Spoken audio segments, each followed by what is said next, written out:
Welcome to another episode of My Weird Prompts, an AI-generated podcast featuring the random prompts of Daniel Rosehill as answered by a revolving cast of friendly AI characters. Join us for deep dives into AI, technology, and whatever other random thing Daniel finds fascinating today. Subscribe on Spotify or your favorite podcatcher. Now, today's episode. This episode was generated using artificial intelligence. Please verify facts. Hi Herman and Corin. Threw in some prompts today about everything related to EQ, equalization for audio. And I'd actually love to ask something about equalization and for the podcast production specifically. So I mentioned that I was looking at doing some kind of on-device thing on my Android, whereby after I record my prompts, which I'm doing on an Android device, that it does a little bit of EQ to make my voice sound a little bit better. Because sometimes I listen back to the prompts and I feel, oh gosh, I really had a cold that day, or I just don't sound good. That doesn't really sound like me.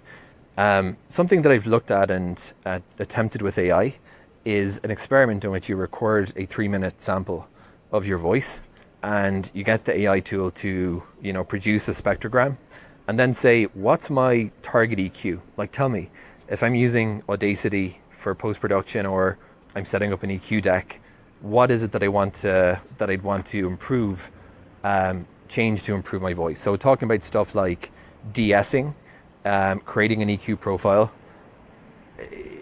compression, because my assumption in doing that, Herman and Corin, has been that if you do record audio on different devices, you shift around between computers. I thought it would be handy to have a rough handle on what's your EQ. I can't remember exactly. I did a couple of audio lessons with a great guy called Ben Wallach. He's a Jerusalem-based sound producer and a top guy who has his own podcast where he interviews other passionate people about audio. And I got literally a masterclass with a real master. I went over to his studio and he taught me in Reaper, I think, how to do a basic vocal chain for processing. And I think with my particular accent, whatever, I have a bit of nasalness that we took down a bit of mud that we reduced, a bit of de-essing, and they were pretty small adjustments, but they made a big difference to how easy it was. And remember, easy it was to understand and listen to me, which is basically what we're trying to do when we're EQing for the prompt and the podcast. So Herman and Corin, there's a million and one different knobs and things to fiddle with in tools like Audacity, right? And it's a bit overwhelming. So for someone who wanted to maybe record themselves and get a handle on what is their basic EQ profile, is there a format that it actually is transportable across DAWs so that you can say, this is my file, I'll bring it around here. And the other thing that I was thinking about this, one potential flaw, is what happens, how much does it depend on what microphone you're using? Like if I record a sample on Android, the OnePlus I'm recording with, if I create an EQ profile, will that be not helpful if I were to then try to apply it to something recorded on a different mic on my desktop? So to what extent is it device specific, or is there some baseline that would be common that you could maybe have your standard EQ and just make a few tweaks depending on, create microphone specific profiles? Herman and Corin, for those who are doing maybe voice acting, podcast production, or anything where they are frequently recording their voice for public material and they want to just do their listeners a favor and try to make it sound a little bit nicer. What are the things to look for in creating a good personal EQ chain, and how transportable is that between devices and different microphones? Hey everyone, welcome back to My Weird Prompts. I am Korn, and I am sitting here in our studio in Jerusalem with my brother. It is February 20th, 2026, and the air is crisp, the coffee is hot, and the audio interface is glowing a beautiful shade of amber. Herman Poppleberry at your service. It is a beautiful day to talk about the invisible architecture of sound, Korn. I was just looking at some new research on psychoacoustics this morning, and it is incredible how much our brains fill in the gaps of what we hear. We are not just listening with our ears, we are listening with our expectations. That is a perfect lead-in for today. Our prompt comes from Daniel, and he is diving deep into the technical weeds of how we present ourselves to the world. Daniel is looking into equalization, or EQ, specifically for podcasting. He's experimenting with using AI to generate target EQ profiles, setting up complex vocal chains for things like de-essing and compression, and he is wondering if there is a standard format that works across different digital audio workstations, or DAWs. This is such a great rabbit hole, Corn. Daniel mentioned he has been recording a 3-minute sample of his voice, running it through an AI tool to get a spectrogram, and then trying to figure out a target EQ based on that data. It is a very modern, data-driven approach to a very old artistic problem. It is like trying to use a map of the stars to figure out why your living room feels a bit chilly. Right, and it raises a lot of questions about the philosophy of sound. How much of our sound is the gear? How much is the room? And how much is just the physical shape of our vocal cords? Daniel noted that sometimes he listens back and thinks he sounds too nasal or just not like himself. I think we have all had that experience where you hear a recording of yourself and you go, wait, is that really what I sound like to the world? It is a form of auditory dysmorphia. It is the classic voice confrontation. When we speak, we hear our voices through bone conduction, which adds a lot of low-end resonance. When we hear a recording, we are only hearing the air conduction. It sounds thinner, higher, and more nasal to our own ears, even if it is perfectly accurate to everyone else. But when it comes to EQ, we are really talking about the balance of frequencies. If you think of your voice as a spectrum from the deep bass rumbles of a subwoofer up to the high-pitched whistles of sibilants, EQ is the tool we use to tilt that spectrum. So let us start with Daniel's AI experiment. He is talking about generating a target EQ profile based on a sample. Herman, as our resident gearhead, what do you think about the idea of using a spectrogram to define a personal EQ?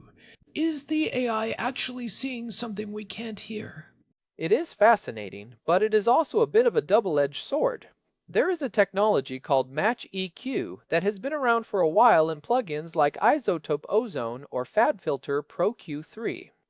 You take a reference track, say a professional narrator like George Guidall or a podcaster with a voice you really admire, and the software analyzes their long-term average spectrum. Then it looks at your recording and says, okay, to make Corn sound like this narrator, I need to boost the 200 Hz range by 3 decibels and cut the 5 kHz range because your microphone is a bit too bright. But that assumes the goal is to sound like someone else. Daniel is talking about sounding like a better version of himself. He wants to fix the nasality he hears. Exactly. And that is where the modern AI tools of 2026 come in. Tools like SonarWorks Sound ID Voice or the latest Adobe podcast enhancements don't just match you to one person, they match you to a statistical model. These models have analyzed millions of hours of high-quality speech. They know what a clear voice looks like on a graph. When you feed it your 3-minute sample, the AI is looking for deviations from that ideal curve of intelligibility and warmth. It is looking for resonances, those sharp peaks where your room or your microphone might be ringing.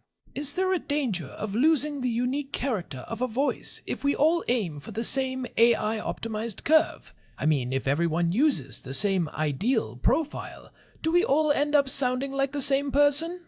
Absolutely. That is the uncanny valley of audio. If everyone uses the exact same target curve, we end up with what people call the corporate podcast voice. It is very clean, very compressed, very bass heavy, and sometimes a little bit clinical. It loses the texture of the human being.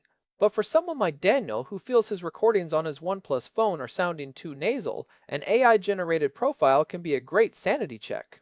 It can point out, hey Daniel, you have a huge spike around 1.2 kilohertz that is making you sound like you are talking through a plastic straw. Let's talk about that nasality for a second. Daniel specifically mentioned reducing it. Where does that live in the frequency range? If I'm looking at an EQ plugin right now, where do I put my cursor to fix a nasal voice? Usually, nasality lives in that middle upper range, somewhere between 800 Hz and 1.5 kHz. If you have too much energy there, it sounds honky or pinched. It is the sound of the soft palate not fully closing or the sound reflecting off the hard surfaces of a small untreated room. But you have to be careful. If you cut too much in that range, the voice loses its presence and starts to sound hollow or scooped. It is all about surgical precision. You don't want to use a wide brush, you want a narrow Q value. A Q value. Explain that for the non-engineers. Think of the Q as the width of your EQ adjustment. A low Q is a wide, gentle hill that affects a lot of frequencies. A high Q is a sharp, narrow needle. For nasality, you want a high Q. You want to find that one specific honky frequency and just tuck it down a few decibels. And he mentioned de-essing too. That is for those sharp S sounds, right? I know I struggle with those sometimes, especially if I am tired and my articulation gets a bit lazy. Right. Sibilance. That usually lives much higher up, between 5 kHz and 8 kHz, though for some people it can go as high as 10 kHz. A de-esser is actually a specialized compressor. It does not just turn down the volume of everything, it only turns down those specific high frequencies when they cross a certain threshold. It is like a tiny superfast volume knob that only cares about the letter S, the letter T, and the chase sounds.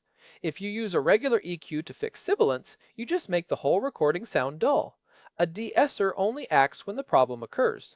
It is interesting that Daniel is looking for a vocal chain. For our listeners who might not be familiar with the term, a vocal chain is just the sequence of effects you apply to the audio. Usually it is EQ, then maybe some dynamics processing like compression, and then maybe some final polishing. Herman, what is your gold standard chain for a podcaster starting out? The order is vital, Korn. My standard chain always starts with a high-pass filter, also known as a low cut. I set it right at 80 or 100 Hz. There is no useful human speech down there anyway. All you find below 80 Hz is the rumble of the air conditioner, the sound of a truck driving by outside, or the thump of Daniel hitting his desk. By cutting that out first, you save your other plugins from having to work on sounds that shouldn't be there. That makes sense. If the compressor is seeing a low-end thump, it will squash the whole voice to compensate for a sound the listener can't even really hear. Exactly. So, step 1, high-pass filter. Step 2, corrective EQ. This is where Daniel would fix his nasality. You find the bad frequencies and cut them. Step 3, de-esser. Clean up those S sounds before they hit the compressor. Step 4, compression. This is the glue. It levels out the volume so the quiet whispers and the loud laughs all sit at a similar level. And then step 5, tonal EQ. This is where you add a little sparkle or warmth if you want it. Daniel asked a really technical question about transportability. Is there a standard EQ format that works across different DAWs? Like, if he sets up a profile in Audacity, can he move it to Reaper or Adobe Audition or Hindenburg? This is the part where it gets a little frustrating. In the world of audio, we have standards for the plugins themselves, like VST3, audio units, or the newer CLAP format, but we don't have a universal preset file that every EQ can read. If you use the built-in graphic EQ in Audacity, it saves a text file or an XML file that Reaper has no idea how to interpret. So he is stuck retyping numbers? Not necessarily. The pro move is to use third-party plugins. If Daniel uses a free plugin like the TDR Nova from Tokyo Dawn Labs, or a paid one like FabFilter, he can save a preset within that plugin. Since those plugins can be opened in almost any DAW, his settings will travel with him. He could record in Audacity on his phone, move the file to Reaper on his desktop, open the same plugin, and his Daniel voice preset will be right there. What about impulse responses? I've heard people talk about those for capturing the sound of a room or a piece of gear. Could Daniel capture his EQ as an IR? He could. That is a bit more advanced, but it is a very clever workaround. An impulse response is basically a digital fingerprint of a frequency response. You can use a convolution plugin to apply that fingerprint to any audio. It is a very accurate way to move a complex EQ curve from one system to another, but it is static. You can't easily tweak the individual frequencies once the fingerprint is made. Honestly, for most podcasters, the best way to be transportable is just to know your numbers. If you know you always need a 3 decibel cut at 1.2 kHz with a Q of 2, you can dial that into any EQ in 10 seconds. Let's get to the other big part of Daniel's prompt. He asked how much a personal EQ profile depends on the specific microphone or device. This is huge because he is recording on a OnePlus Android phone right now. If he moves to a dedicated studio microphone, like a Shure SM7B or a Rode pipe mic, does his EQ profile become useless? It doesn't become useless, but it definitely needs a major overhaul. Think of it this way. Your voice has a natural frequency response, but every microphone also has its own color or frequency graph. A phone microphone is a tiny, tiny piece of hardware. It is designed primarily for intelligibility in phone calls, not for high-fidelity recording. Phone mics often have a massive presence boost in the upper mids to make speech cut through background noise, and they usually have very little low end because the tiny microphone capsule just cannot physically capture those long, slow bass waves. So if Daniel creates an EQ profile to fix his voice on his phone, he is actually creating a profile that fixes his voice plus the phone's limitations. Right. It is a combined correction. If he then takes that same EQ, which likely has a big bass boost to compensate for the phone, and applies it to a high-end condenser microphone that already has a lot of bass, his voice is going to sound like he is speaking from inside a giant wooden barrel. It would be incredibly muffled. The EQ would be trying to fix problems that no longer exist. So, is there a baseline? Can you have a personal EQ that is just for you, regardless of the mic? I think you could have a personal strategy. For example, I know that my voice tends to get a bit muddy around 300 Hz. No matter what microphone I use, I usually look at that area first, but the amount I cut will change. On a dark, warm microphone, I might need a 5 decibel cut. On a bright, thin microphone, I might only need 1 decibel. You are correcting the same fundamental problem in your vocal anatomy, but the dosage of the medicine changes based on the gear. It is like wearing glasses. Your prescription is for your eyes. That is your personal EQ. But the frames and the lenses might change how the world looks. You are still correcting the same fundamental issue, but the implementation depends on the hardware you are wearing that day. That is a perfect analogy, Korn. And we have to talk about the proximity effect, too. This is something Daniel will encounter if he switches from a phone to a dedicated mic. When you get really close to a directional microphone, the bass frequencies get boosted naturally by the physics of the sound waves hitting the diaphragm. We have talked about this before, but it is worth repeating for Daniel. If you are 2 inches from the mic, you sound like a late-night radio host with that deep, velvety bass. If you are 2 feet away, you sound thin and distant. Exactly. So if Daniel creates an EQ profile while he is holding his phone 6 inches from his face, and then he does his next recording with the phone sitting on a table 3 feet away, the EQ won't work. The distance has changed the frequency balance of the source audio. This is why consistency is actually more important than quality in many ways. Before you even touch an EQ knob, you have to make sure your recording environment and your distance from the mic are the same every time. This brings us to the room factor. Daniel mentioned he sometimes feels he has a cold or just doesn't sound good. Herman, how much of that is nasality, and how much of that is just a bad room? A lot of it is the room. If you are recording in a kitchen with tile floors and granite countertops, your voice is bouncing off those hard surfaces and hitting the microphone a few milliseconds after the original sound. This causes something called comb filtering. It creates these weird peaks and valleys in the frequency response that can sound very nasal or hollow. You cannot EQ your way out of a bad room. You can try, but it will always sound processed. So Daniel's first step should probably be to throw a heavy blanket over his head or record in a closet full of clothes. Unironically, yes. A closet full of clothes is the best recording studio 90% of podcasters will ever have. Once you have a dry recording with no echoes, then the AI tools and the EQ profiles actually start to work the way they are supposed to. I want to go back to the AI part of this. We are in 2026 now, and we have services like Descript Underdub or 11 Labs Voice Isolation. These tools use AI to basically reconstruct your voice from scratch. They call it speech enhancement. It is more than just EQ. It is actually resynthesizing the parts of the voice that might be missing or muffled. What are your thoughts on using those as a shortcut instead of building a vocal chain? Those tools are incredible for saving a recording. If you record it in a windstorm or next to a construction site, they are a miracle. But for a daily podcast, they can be a bit uncanny. They tend to strip away the microdynamics, the tiny variations in volume and tone that make us sound human. If you use them too heavily, you start to sound like a text-to-speech robot. I think Daniel's instinct to learn how to do this himself with a vocal chain is the right one. It gives him artistic agency. If you just hit the Enhance button, you are at the mercy of whatever the AI thinks a good voice sounds like. If you build your own chain, you can decide exactly how much character you want to keep. So let us talk about the practical side of building that chain. If Daniel is using a DAW like Reaper, or even a mobile app like Ferrite on an iPad, what should he actually do tonight to start improving his sound? First, record that 3-minute sample, but don't just talk. Read something with a lot of variety. Read a poem, then read a technical manual, then tell a joke. You want to capture the full range of your voice. Then, use a spectrum analyzer. Most EQs have one built in where you can see the dancing lines. Look for the fundamental frequency. For most men, that is between 85 and 155 Hz. For most women, it is between 165 and 255 Hz. And that is where the warmth lives. Exactly. If you want to sound bigger, you give a tiny boost there.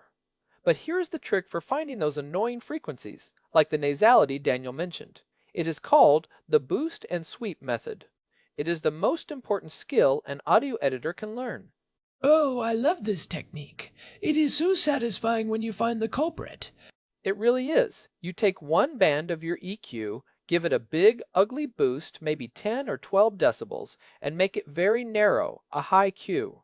Then, while your recording is playing, you slowly sweep that peak across the frequency spectrum.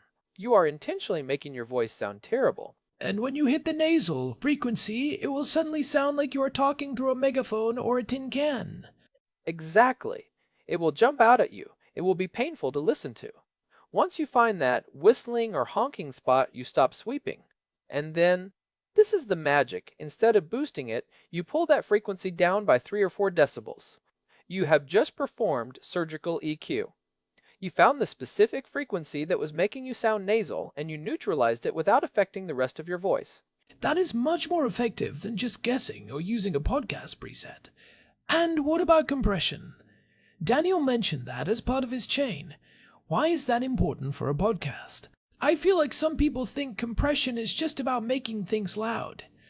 Loudness is a side effect, but the goal is consistency. In a natural conversation, we have a huge dynamic range. We whisper a secret, we laugh at a joke, we get excited and raise our voices. If you put that on a podcast without compression, the listener is constantly reaching for the volume knob. They are in their car and they can't hear the quiet parts over the road noise, but then the loud parts blow their ears out. It is about the listening environment. Most people aren't listening to podcasts in a soundproof room. They are listening while doing the dishes or jogging. Precisely. A compressor narrows that dynamic range. It brings the loudest parts down and the quietest parts up. It makes the voice feel solid. It gives it that weight that we associate with professional broadcasting. For a podcast, I usually recommend a ratio of about 3-to-1 or 4-to-1. You don't want to crush the voice, you just want to tame it. So, to recap the chain for Daniel, high-pass filter first to remove the rumble, then corrective EQ using the boost and sweep to fix the nasality, then a de-esser to catch those sharp S sounds, and then a compressor to level everything out. That is a rock-solid professional vocal chain. If he does those 4 things, he will sound better than 90% of the podcasts out there. And to his point about different devices, if he moves from his OnePlus phone to a better mic, he keeps the same order of plugins, but he resets the knobs. He might find he doesn't need as much corrective EQ because the better mic isn't adding as much honkiness. It is also worth noting that as you get more experienced, you start to hear these things without the analyzer. You'll just know, oh, that's a bit muddy around 300 Hz, or that's a bit harsh around 3 kHz. It becomes a second nature. It really does. But I want to touch on the psychological aspect Daniel mentioned, not sounding like himself. There is a famous study about how we perceive our own voices. Because of that bone conduction I mentioned earlier, we always think we sound deeper and more authoritative than we actually do. When we hear a recording, we feel betrayed by the high frequencies. So, is it cheating to use EQ to make ourselves sound the way we think we sound? I don't think so. I think that is the goal of personal EQ. If Daniel feels he sounds too nasal, and he uses a small cut at 1 kHz and a tiny boost at 200 Hz to add some chest resonance, he isn't lying to the audience. He is just aligning the recording with his own self-perception. It makes him more confident, and a confident speaker is a better speaker. That is a great point. Audio quality is a feedback loop. If you think you sound great, you speak with more energy and authority. If you hate the way you sound, you tend to mumble or hold back. Exactly. Now, on the transportability question one more time. Daniel, if you are looking for a standard format, keep an eye on CLAP plugins. It stands for Clever Audio Plugin API. It is an open source standard that is becoming very popular in 2026 because it handles presets and automation much better than the old VST format. If you find a CLAP EQ you like, it is very likely to work flawlessly across Reaper, Bitwig, and other modern DAWs. And what about the AI target EQ idea? Is there a tool that actually exports an EQ curve? Yes, tools like FabFilter Pro Q3 have a match EQ function where you can freeze the curve. You can see exactly what the AI did. It might show a series of 12 different points. You can then manually copy those 12 points into any other EQ. It is tedious, but it is the only universal way to do it. You are the bridge between the softwares. Daniel also asked about maintaining a baseline EQ with minor adjustments. I think the key there is to save your vocal chain as a template. In Reaper, you can save a track template. In Audacity, you can save a macro. Yes, and I would recommend he creates 3 versions of his template. Version A, the phone. This one has the heavy lifting to fix the phone's limitations. Version B, the studio. This is for when he eventually gets a dedicated mic. And version C, the cold. This is a special EQ for when he is actually sick and his voice is physically different. The cold preset. That is brilliant.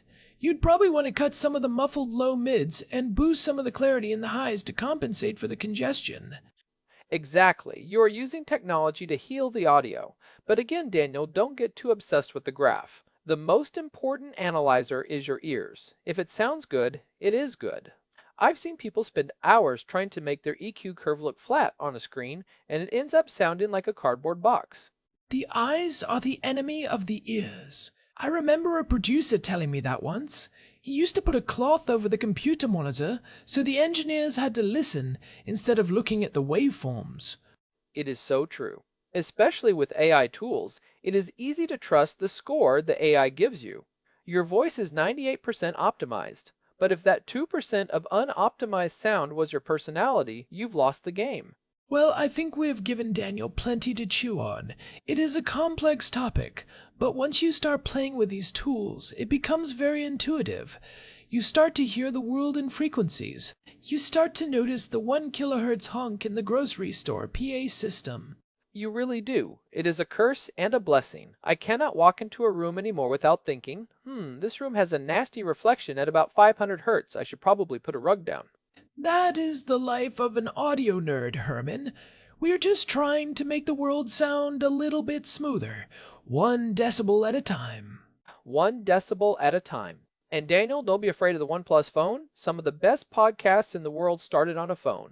The content is the heart. The EQ is just the polish on the car. A polished car is great, but it still needs an engine to go anywhere. That is a great place to wrap up. To recap for Daniel, there is no universal file format, so use third-party plugins or just learn your numbers for transportability. Your EQ profile is a combination of your voice, your mic, and your room, so you will need to adjust if any of those change. Use the boost and sweep method to find your nasality manually. It is a better teacher than any AI. And keep that vocal chain simple.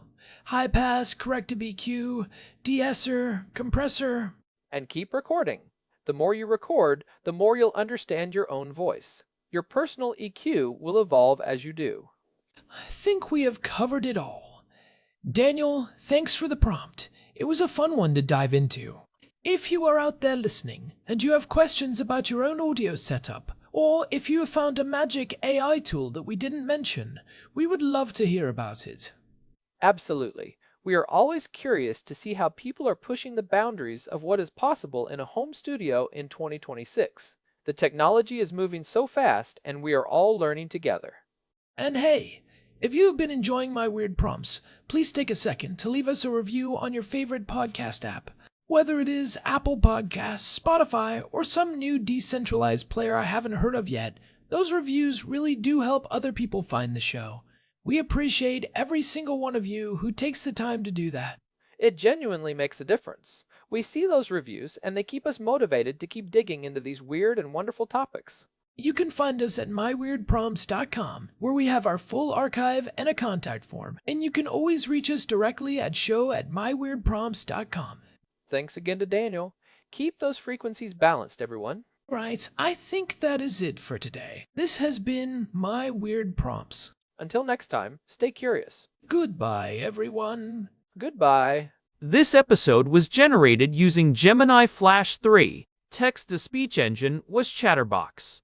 Thanks for listening to another episode of My Weird Prompts, an AI-generated podcast featuring Daniel Rosehill's AI prompts, as answered by a revolving cast of friendly AI characters including me, Cornelius the Sloth. Subscribe on Spotify or visit myweirdprompts.com.